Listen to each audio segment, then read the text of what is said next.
Mes chers compatriotes, chers frères, chères sœurs, les actions menées par le gouvernement ont permis d'améliorer de manière substantielle les conditions d'accès à la santé et à la protection sociale, à l'éducation, à l'électricité, à l'eau potable et à l'assainissement. Une plus large proportion de la population bénéficie aujourd'hui de la couverture maladie universelle.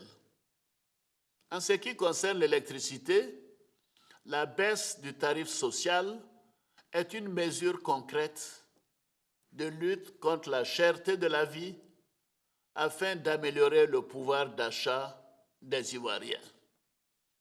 C'est dans ce sens que j'ai pris la décision de la suppression des frais de cotisation des comités de gestion des établissements scolaires, c'est-à-dire les COGES, dans le primaire et le secondaire.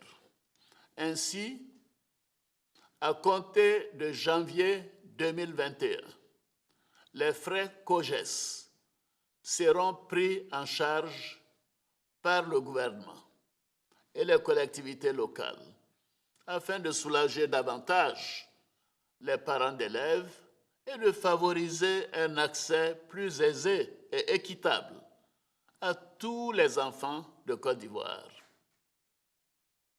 Le programme social du gouvernement se poursuivra tout au long de l'année 2021 en mettant l'accent sur l'accroissement des opportunités d'emploi, la formation et l'insertion professionnelle des jeunes, ainsi que l'autonomisation des femmes.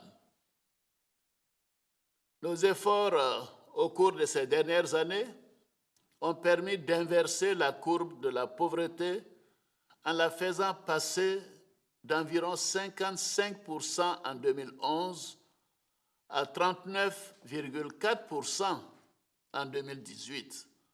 Ce taux devrait continuer de baisser pour se situer aux environs de 35% en 2020.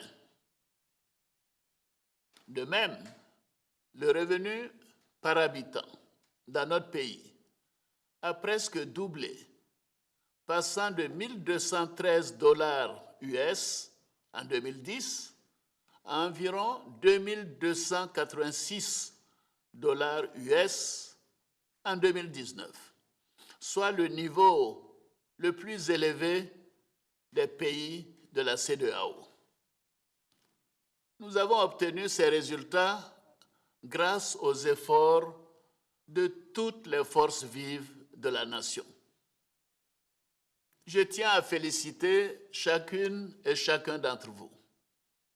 Nous venons de loin. Nous avons fait du chemin depuis 2011. Je sais que les défis sont encore nombreux. C'est pourquoi nous voulons aller encore plus loin et plus vite pour des lendemains meilleurs pour chaque Ivoirienne et chaque Ivoirien.